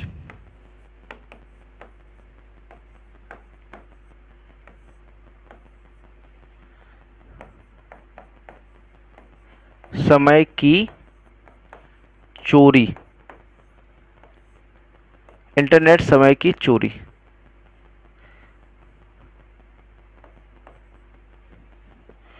ऑप्शन डी है साइबर मानहानि।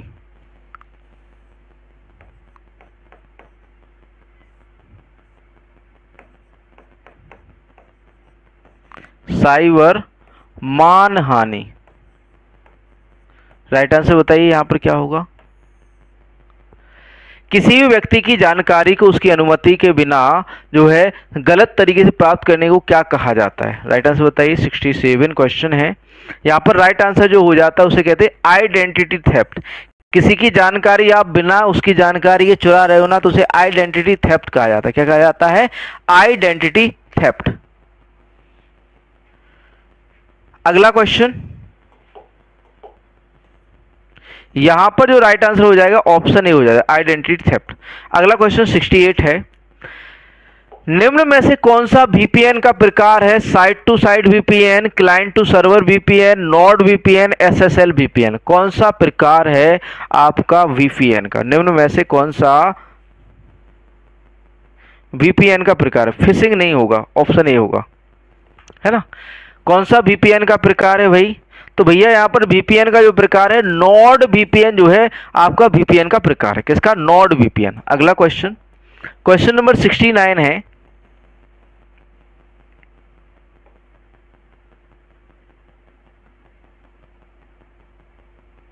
दिया हुआ है फिशिंग के बारे में निम्न में से कौन सा सही है?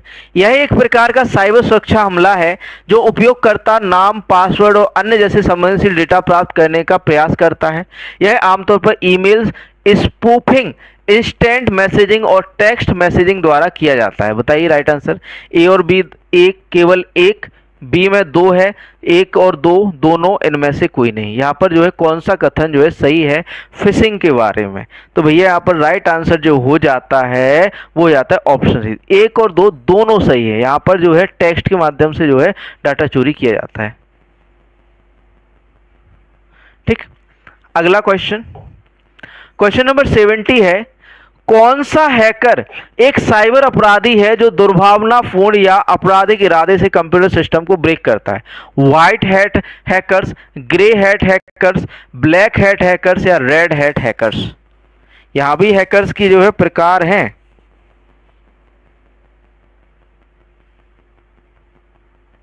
राइट आंसर बताइए यहां पर 70 का। तो यहां पर 70 का right answer black hat hacker. कौन सा हैकर एक साइबर अपराधी है जो दुर्भावनापूर्ण या आपराधिक इरादे से कंप्यूटर सिस्टम को ब्रेक करता है? तो उसे हम ब्लैक हैट हैकर कहते हैं, ब्लैक हैट हैकर। अगला क्वेश्चन, क्वेश्चन नंबर 71 है,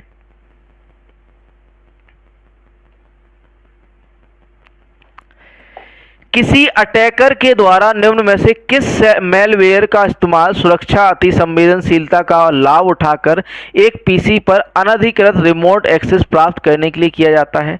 लॉजिकल बॉम्ब, बैकडोर का, पॉवर्टी का, सेल्फ रिप्लिकेशन का? किसका प्रयोग किया जाता है?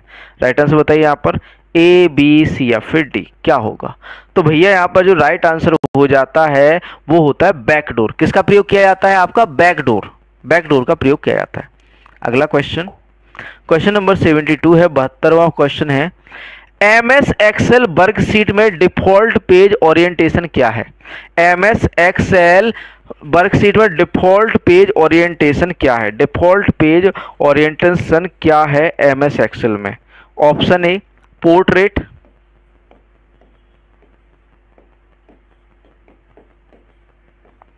ऑप्शन बी है आपका, ऑप्शन बी है लैंडस्केप,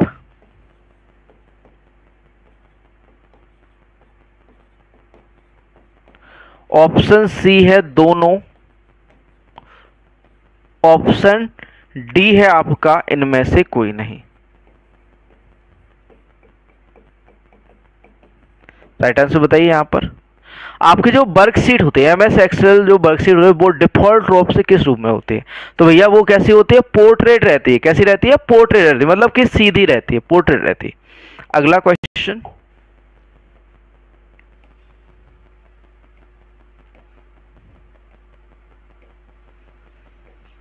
क्वेश्चन नंबर 73 है, एमएस एक्सेल में वर्कशीट के डेटा को सेल में एडिट करने की शॉर्टकट क्या है? F2, F3, F4, F5। MS Excel में वर्कशीट के डेटा को सेल में एडिट करने की शॉर्टकट की क्या है? तो भैया यहाँ पर राइट आंसर हो जाता है F2। F2 जो है आपका वर्कशीट के डेटा सेल को एडिट करने की शॉर्टकट की है। अगला क्वेश्चन, एक वर्कबुक में आप अधिकतम कितने वर्कशीट रख सकते हैं? 244, 255, 344 या 455? एक वर्कबुक में आप अधिकतम कितने वर्कशीट रख सकते हैं? बताइए राइट आंसर क्या होगा, कितनी वर्कशीट रख सकते हैं?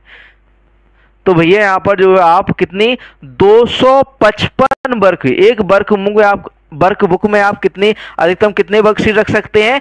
255 वर्कशीट रख सकते हैं अधिकतम। ठीक, अगला क्वेश्चन, क्वेश्चन नंबर 75 है, के द्वारा इंटरनेट पर यूजर एक्टिविटी को मॉनिटर किया जाता है। आउट और सॉरी यहां पर और होगा, और जानकारी को बैकग्राउंड में किसी और को ट्रांसफर किया जाता है। मेलवेयर द्वारा, स्पाईवेयर द्वारा, एडवेयर, इनमें से कोई नहीं। किसके द्वारा? 75 का राइट आंसर बताइए यहां पर।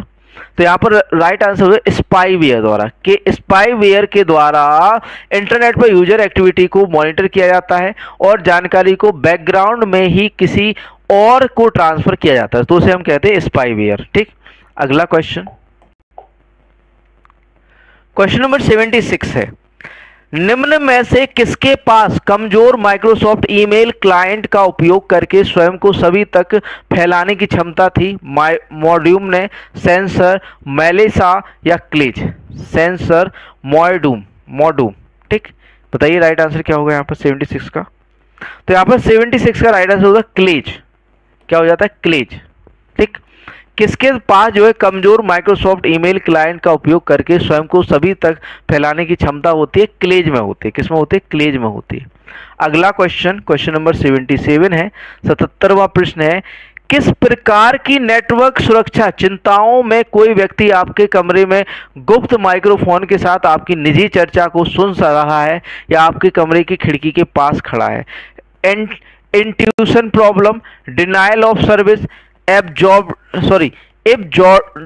एब्ज ड्रॉपिंग, उपरोक्त में से कोई नहीं। किस प्रकार की नेटवर्क सुरक्षा चिंताओं में कोई व्यक्ति आपके कमरे में गुप्त माइक्रोफोन के साथ आपकी निजी चर्चाओं को सुन रहा है या आपके कमरे की खिड़की के पास खड़ा है?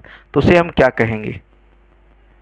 तो उसे हम कहेंगे एब्ज ड्रॉपिंग कहेंगे। क्या कहेंगे? एब्ज ड्रॉपिंग। अगला क्वेश्चन, मेलिसा वायरस किसके द्वारा फैला था? विज्ञापन, यूएसबी डिवाइस द्वारा, माइक्रोसॉफ्ट वर्ड द्वारा, टेक्स्ट मैसेज द्वारा? मेलिसा वायरस किसके द्वारा फैला था? तो ये फैला था आपका माइक्रोसॉफ्ट वर्ड के द्वारा। माइक्रोसॉफ्ट वर्ड के द्वारा। आप कहीं भी शॉप पर जाओगे, आप कहोगे ऑफिस डाल दो, तो वो ब्रेक करके देते, मतलब वायरस के थ्रू ब्रेक करते हैं उसको, है ना। जो आपकी एक्टिवेशन की होती है उसको ब्रेक कर दे। एक वायरस ऑलरेडी, मतलब कि आप फॉर्मेट कराओगे ना कंप्यूटर को, आपने फॉर्मेट कराया किस लिए? कि हमारे कंप्यूटर से वायरस चले जाए। लेकिन जब आप फॉर्मेट कराने के बाद उसमें वर्ड डलवाओगे, एमएस ऑफिस डलवाओगे, तो उस सॉफ्टवेयर को ब्रेक करके डाल दे जिसमें वायरस होता है, तो ऑलरेडी आपके कंप्यूटर में वायरस आ जाते हैं। ठीक, अगला question, question number 79,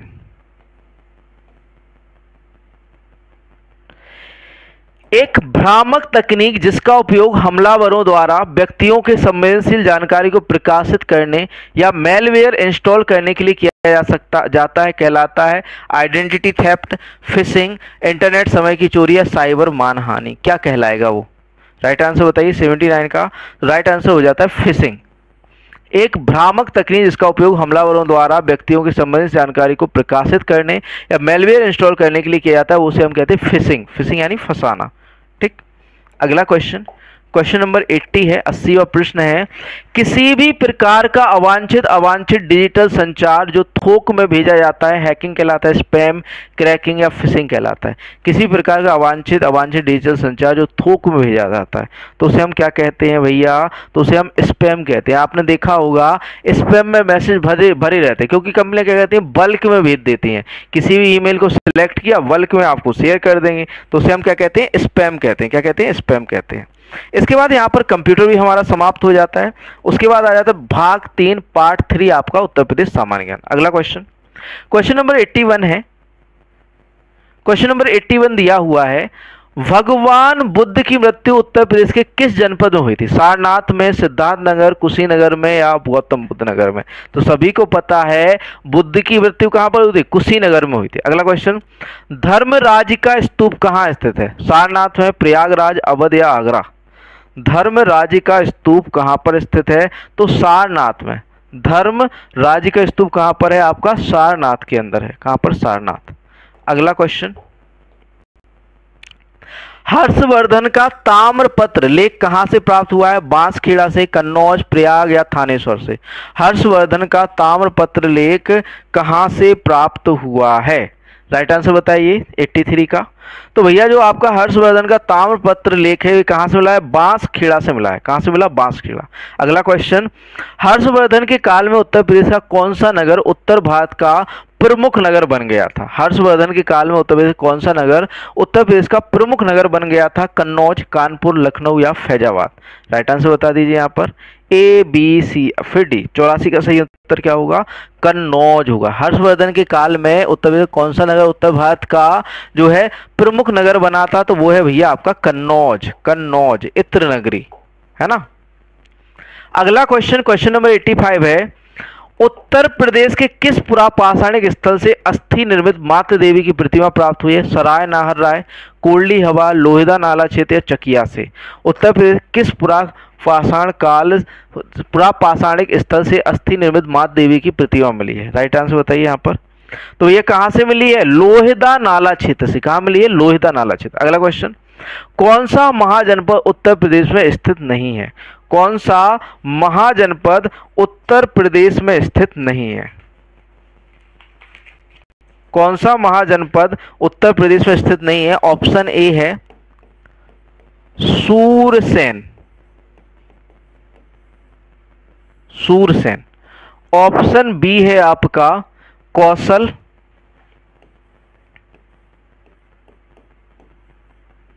option C है काशी। ऑप्शन डी है आपका अंग। कौन सा महाजनपद उत्तर प्रदेश में नहीं है? राइट आंसर बताइए यहाँ पर ए, बी, सी या फिर डी। क्या हुआ राइट आंसर?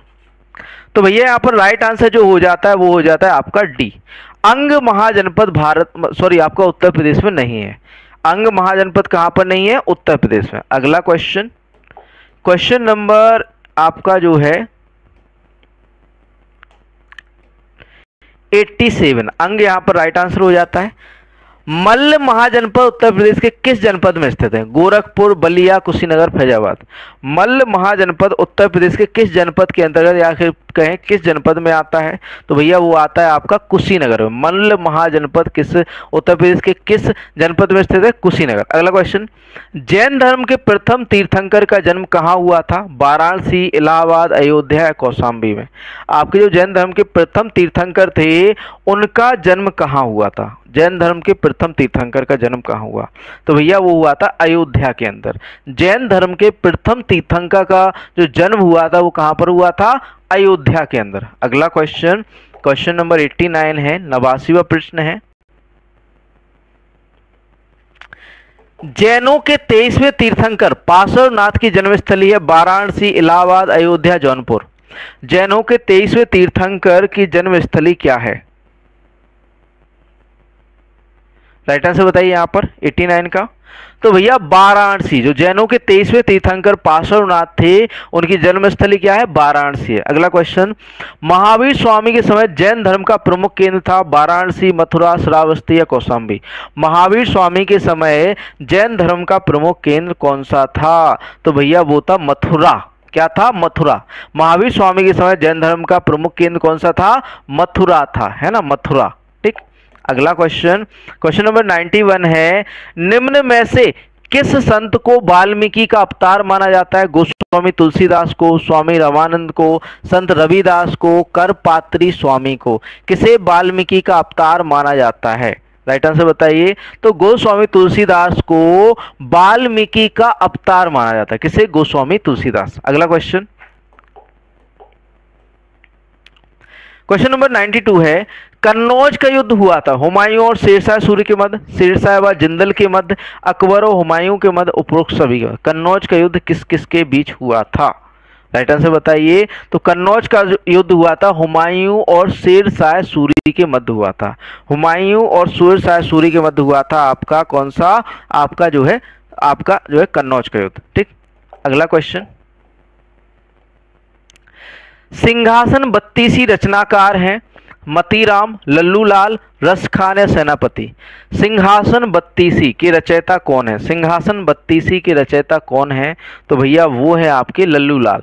सिंहासन 32 की रचनाकार कौन है? लल्लूलाल। अगला क्वेश्चन, क्वेश्चन नंबर 94 है, सादत खां को बुरहान उल मुल्क की उपाधि किस मुगल शासक ने दी? सादत खां को बुरहान उल मुल्क की उपाधि किस शासक ने दी थी, या फिर कहें किस मुगल शासक ने दी? मोहम्मद शाह रंगीला ने, बहादुर शाह प्रथम ने, अकबर ने, जहांदार शाह ने। सादत खां को बुरहान उल मुल्क की उपाधि किसने दी थी? राइट आंसर बताइए यहाँ पर। तो भैया मोहम्मद शाह रंगीला ने दी थी।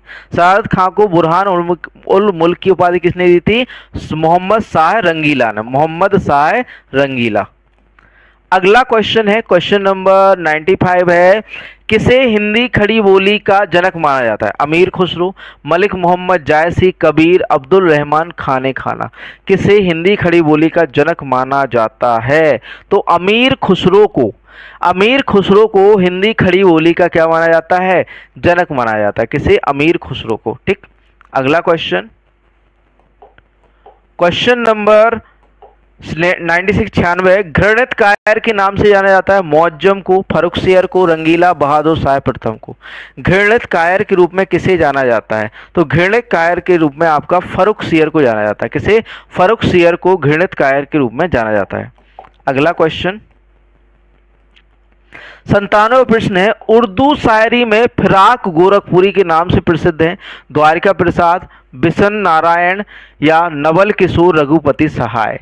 उर्दू शायरी में फिराक गोरखपुरी के नाम से कौन प्रसिद्ध है? 97 का राइट आंसर बताइए। तो यहाँ पर राइट आंसर रघुपति सहाय जो है फिराक गोरखपुरी के नाम से क्या है? प्रसिद्ध है। अगला क्वेश्चन, किस अवध शासक ने आत्महत्या की थी? सफदर जंग ने, सादत खान ने या शुजा-उद-दौला ने, अली शाह ने। किस अवध शासक ने आत्महत्या की थी? किस अवध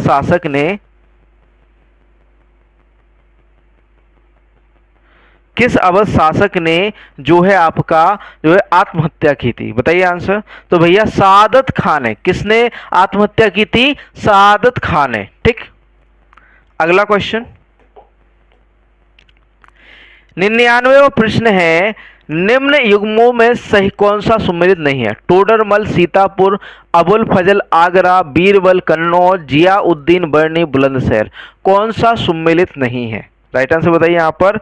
तो भैया यहाँ पर सुमेलित नहीं है बीरबल कन्नौज जो है आपका जो है सुमेलित नहीं है। कौन सा? बीरबल कन्नौज। बाकी सारे सुमेलित हैं। अगला क्वेश्चन, क्वेश्चन नंबर आपका 100 है, जजऊ का युद्ध 1707 में किन किन मुगलों के बीच हुआ था? मुअज्जम, आजम और काम बख्श के बीच, मोहम्मद सुल्तान, मोहम्मद अकबर, मुअज्जम या मोहम्मद अकबर। किसके बीच हुआ था आपका? सभी भूल जाते भाई हिस्ट्री तो, है ना। तो यहाँ पर राइट आंसर मुअज्जम और आजम के बीच हुआ था जजऊ का युद्ध। देखो जा लगा है ना, जजऊ का युद्ध मुअज्जम और आजम के बीच हुआ था। किसके बीच? मुअज्जम और आजम। यहाँ पर आपके आज 100 क्वेश्चन आज के सेट के खत्म हो जाते हैं। आज फुल सेट नहीं था, आपका टॉपिक वाइज था। ऑलरेडी मैंने बताया था आप लोगों को कि एक दिन आपका टॉपिक वाला होगा, एक दिन फुल होगा। तो कल आपका जो है फुल सेट होगा, आज आपका टॉपिक वाला सेट था। ठीक है, तो मिलते हैं नेक्स्ट सेशन में। उससे पहले थोड़ा सा प्रमोशन तो कर लिया जाए, है ना। प्रमोशन के बिना कैसे जा सकते हैं? तो बच्चों आप लोगों के लिए बढ़िया से चीजें हम आपको लेके आ गए हैं। एक तो देखो आपका पीडीएफ बंडल कोर्स, जिसको आपका नीचे लिंक मिल जाएगा एप्लीकेशन व वेबसाइट का, वहां पर जाना है। ठीक है, वहां पर जाना है और ज्वाइन कर लेना है आपको पीडीएफ कोर्स। सारा चीजें आपके जो है आपका पूरी जो बुक्स है यहाँ पर ई बुक के रूप में, पीडीएफ के रूप में उपलब्ध है, जो कि सारी की सारी कैसी है आपके पूरे के पूरे सिलेबस के अकॉर्डिंग है। कैसे है? आपके सिलेबस के अकॉर्डिंग है। कैसे है? आपकी सिलेबस के अकॉर्डिंग। अभी बहुत से बच्चों ने आपके प्रिंटेबल नोट्स भी मंगाए हैं, है ना, तो और पहुंच भी गए हैं। ठीक, मैं वीडियो नहीं डालता कि किसके पास पहुंचे किसके पास नहीं, है ना। तो ये 499 रुपए में है आपका कंप्लीट पीडीएफ बंडल कोर्स। इसके लिए आपको नीचे डिस्क्रिप्शन में वेबसाइट का लिंक मिल जाएगा, या फिर कहें प्ले स्टोर पे जाना और वहां से आपका विजन एग्री अकेडमी जो है ऐप डाउनलोड कर लेना। नेक्स्ट है आपका जो है आपकी लाइव प्लस रिकॉर्डेड क्लासेस भी आपकी चल रही है। नया बैच चल रहा है जिसमें लाइव प्लस रिकॉर्डेड क्लासेस, ई बुक, प्रैक्टिस, एमसीक्यू और साथ में साथ 40 प्लस टेस्ट मिलेंगे, साथ में साथ पीडीएफ आपकी मिलेंगी नोट्स की। ठीक, तो इसमें आपका लगभग 950 को पड़ेगा। 1299 प्राइस है, उसमें आप 25% डिस्काउंट भी 125 लगाएंगे तो आपको कितने का? 1299 का मिल जाएगा। फिर आपकी टेस्ट सीरीज हो जाती है, इसमें आपको 40 टेस्ट आपको देने वाले हैं। ठीक है, 40 टेस्ट आपको देने मिलने वाले हैं और 50 टॉपिक टेस्ट और 30 सेक्शनल टेस्ट मिलने वाले हैं। और लास्ट है आपका प्रिंटेड नोट्स, है ना। प्रिंटेड नोट्स जो बच्चे खरीदना चाहते हैं, देखो ये सारे नोट्स आपके सिलेबस के अकॉर्डिंग है, पूरा सिलेबस कवर किया हुआ है यहाँ पर एग्रीकल्चर का। तो जो बच्चे आपके प्रिंटेड नोट्स खरीदना चाहते हैं वो हमारे नंबर पर कांटेक्ट कर सकते हैं 7880497104। ये आपके लिए इंपॉर्टेंट होने वाले हैं क्योंकि सिलेबस वाइज कोई नहीं दे रहा है। ये आपका पूरा सिलेबस 1400 से 1500 पेजेस है, इसका प्राइस 1500 है। जो भी खरीदना चाहते हैं वो हमारे नंबर पर जो है कॉन्टेक्ट कर सकते हैं, ठीक। और लास्ट है आपका जो आप पीडीएफ यहाँ पर ले रहे हैं या फिर जो क्लास ले रहे हैं उसकी पीडीएफ की, तो वो आपको मिल जाएगी आपकी ब्रह्मास्त्र सेट पेपर आपकी एप्लीकेशन व वेबसाइट पर मात्र 299 में। इसको भी आप बाय कर सकते हैं। थैंक यू सो मच आप सभी का यहाँ पर आपकी क्लास में बने रहे इतने देर तक, ठीक है। मिलते हैं कल फुल टेस्ट में नेक्स्ट सेशन में, ठीक। चलिए मिलते हैं नेक्स्ट सेशन में। थोड़ा देखो बताना जरूरी रहता है इसलिए मैं बता दिया, ठीक। Good night everyone.